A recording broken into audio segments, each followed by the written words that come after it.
Olá!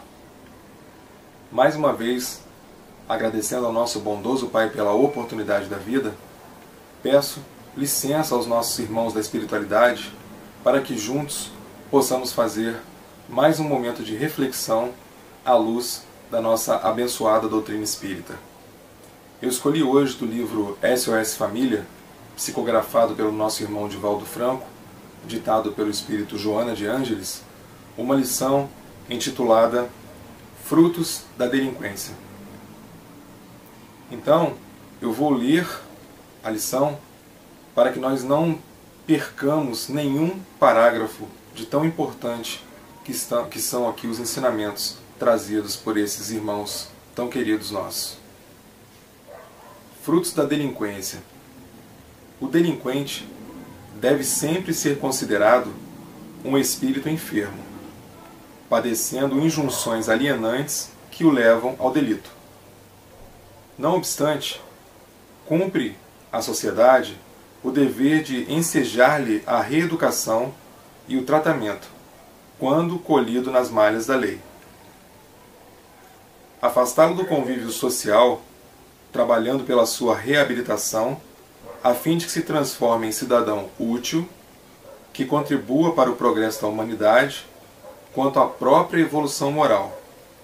É dever impostergável de quantos pautam a vida pelos códigos de ética e de dignidade.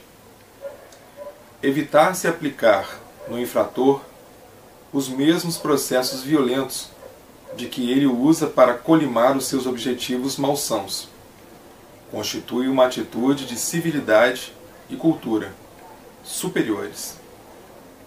Impedir-se a usança de técnicas da agressividade ou da corrupção, ou os métodos da punição física, da coerção moral, da lavagem cerebral, significa a utilização da justiça, que se propõe a soerguer o infeliz, embora implicitamente aplicando-lhe as penalidades que funcionam como terapia retificadora e edificante. O delinquente nem sempre se origina dos sórdidos guetos e favelas, onde fermenta o caldo de cultura da desagregação da personalidade, locais de fomento ao crime em razão dos fatores socio-morais e econômicos que constringem e alucinam os que ali se encontram, mas de muitas outras comunidades e lares dignamente constituídos. Crimes repulsivos e hediondos, agressões revoltantes e homicídios dantescos, furtos e roubos acompanhados de estupros e lamentáveis perversidades, lutas físicas e chantagens impiedosas, lenocínios e viciações toxicômanas apresentam altas e alarmantes taxas da delinquência que ora assola a terra e dizima multidões em desespero. Diante, no entanto, de delinquentes de tal jaez, tenta o amor fraternal, revidando-lhes a impiedade com a onda positiva de que o amor se faz portador.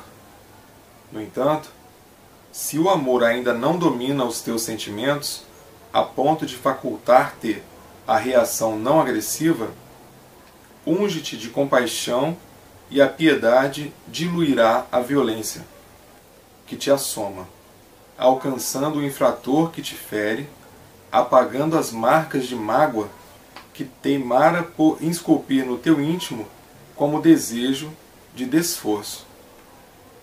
Não são, porém, delinquentes somente aqueles que armam de agressividades e loucos disseminam o medo, o crime brutal, apavalhante. Delinquem também os que exploram a ingenuidade dos jovens, arrojando-os nos antros da perdição, os que usurpam as parcas moedas do povo, no comércio escorchante de mercadorias de primeira necessidade, os profissionais liberais que anestesiam a dignidade, falseando o juramento que fizeram de prometer servir e honrar o sacerdócio que abraçam, indiferentes, porém, aos problemas dos clientes, protelando suas soluções à custa de largas somas com que constroem sólidas fortunas, apesar de transitórias. Os que espalham ondas de inquietação, urdindo tramas que aliciam outros partidários de emoção afetada. Os que traem os afetos que lhes dedicam confiança e respeito. Os maus administradores que malversam os valores públicos e deles se utilizam a benefício próprio, dos seus êmulos e pares. Os que conspiram a socapa contra as obras de benemerência e amor, e muitos outros que são arrolados como dignos de bom conceito e que certamente não cairão incursos nas legislações humanas, porque disfarçados de homens probos, bem aceitos e acatados. Eles, todavia, sabem das próprias culpas que dissimulam com habilidade. A consciência despertará, por mais se demore, em conivência com a má aplicação dos recursos da inteligência e da saúde de que se fazem dotados. Não lograrão fugir de si mesmos, nem se libertarão dos conflitos que se lhes instalaram na alma. Reguarda-te do contágio da delinquência, preservando os teus valores morais, mesmo que sejam de pequena monta. A tua posição social, embora não tenha realce público, a tua situação econômica, apesar de caracterizada pela pobreza, as tuas aspirações, mesmo que de pequeno porte, ligando-te em pensamento ao compromisso do bem, que se irradia no Cristo, que programou para o homem e a terra, em nome do Pai, a felicidade e a harmonia, através de métodos de dignificação únicos, aliás, que compensam em profundidade e perenamente. Os frutos da delinquência são a loucura de largo porte, o sofrimento sem conforto, o suicídio, a morte violenta nefasta. Vive, desse modo, as diretrizes do Evangelho e nunca te esqueças que, ao defrontar um delinquente, seja em qual circunstância for, será muito melhor ser-lhe a vítima do que o seu algoz, conforme o próprio Mestre nos ensinou com o exemplo na cruz. Então,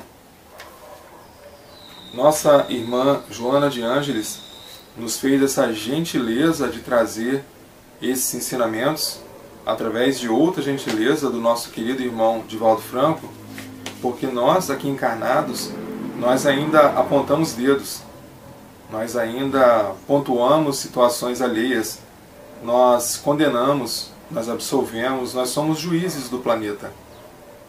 Então, nessa lição, enquanto a gente estava falando aqui sobre frutos da delinquência, naturalmente, quando começamos a estudar e ler a lição, nós nos colocamos assim como observadores de um conteúdo e não como parte do conteúdo. Então nós conseguimos apontar quais são os nossos delinquentes, né? Aqueles que fazem parte do nosso grupo social, aqueles que comandam os setores da política e outras organizações. Mas em nenhum momento nós conseguimos nos colocar também como delinquentes. O que nós somos? Somos espíritos reencarnados com a missão de evolução. Se nós estamos encarnados, é porque nós temos resgates a fazer. Então nós, por bondade divina, não sabemos das delinquências que cometemos no nosso passado. Pode ser que nessa reencarnação nós não a tenhamos feito assim de forma tão agressiva, de forma tão expansiva. Mas é justamente sobre isso que a lição fala. Porque ela fala para que nós promovamos aos delinquentes, caso seja de nossa alçada, o tratamento digno. sempre com base no amor e no Evangelho. E também essa lição nos mostra, nos aponta outras situações em que até aqui, até o dia de hoje, nós não considerávamos que era também um comportamento de delinquente. Mas a lição falou justamente para a gente que, sim, também são delinquentes. Aqueles que exploram a ingenuidade dos jovens, arrojando-os nos antros da perdição, os que usurpam as parcas moedas do povo no comércio escorchante de mercadorias de primeira necessidade, os profissionais liberais que anestesiam a dignidade, falseando o juramento que fizeram de prometer servir e honrar o sacerdócio que abraçam, e indiferentes, porém, aos problemas dos clientes, protelando suas soluções à custa de largas somas, com que constroem sólidas fortunas, apesar de transitórias. E por aí vai. Então, para que nós, a partir de hoje, com base nesse conhecimento evangélico, nós consigamos rever as nossas posturas e ver onde está o nosso ponto de delinquência, que com certeza cada um tem o seu. É aquela velha questão da corrupção. Nós vemos nos jornais e nós apontamos o dedo para o irmão nosso que no momento de delinquência pegou, se apossou de 56 milhões. E nós fomos ao mercado, pagamos uma coisa que custava 8 com uma nota de 10 e a mulher nos devolveu 5 de troco. A gente pegou os 5 reais, tranquilamente o colocamos em nossa carteira de volta e fomos para casa. Não há diferença, porém, em roubar os 56 milhões ou se apossar desses 3 reais que vieram a mais numa nota de 5. O que importa é o gesto. A delinquência não está no fruto, ela está no gesto. Então, para que nós, a partir de hoje, coloquemos assim o olhar mais observador para os nossos atos. Porque os nossos atos nós conseguimos mudar agora. O ato do irmão que está do lado não é de minha ou de nossa alçada transformá-lo. Eu só posso dar o exemplo. E se eu estiver andando, se nós estivermos andando cada vez mais no caminho reto, o caminho do Evangelho, o caminho do Cristo, fazer ao próximo o que eu gostaria de receber, ter empatia pelos que foram pegos em erro, eu estarei cada vez mais próximo da evolução que nós estaremos mais próximos dessa evolução que nós imploramos para que tivéssemos a oportunidade de tê-la. Então que o nosso bondoso Jesus nos abençoe, que os nossos irmãos espirituais continuem nos orientando e que nós possamos cada vez mais estudar essa abençoada doutrina espírita, agradecendo sempre ao nosso irmão Kardec, nosso codificador, que fez todo esse trabalho de pesquisa, de codificação dessa doutrina tão consoladora e tão potente com relação aos ensinamentos de transformação. Que possamos nos rever por inúmeras vezes para refletir e para colocar esses ensinamentos em prática. Muito obrigado pela oportunidade, que assim seja, graças a Deus. Gratidão sempre.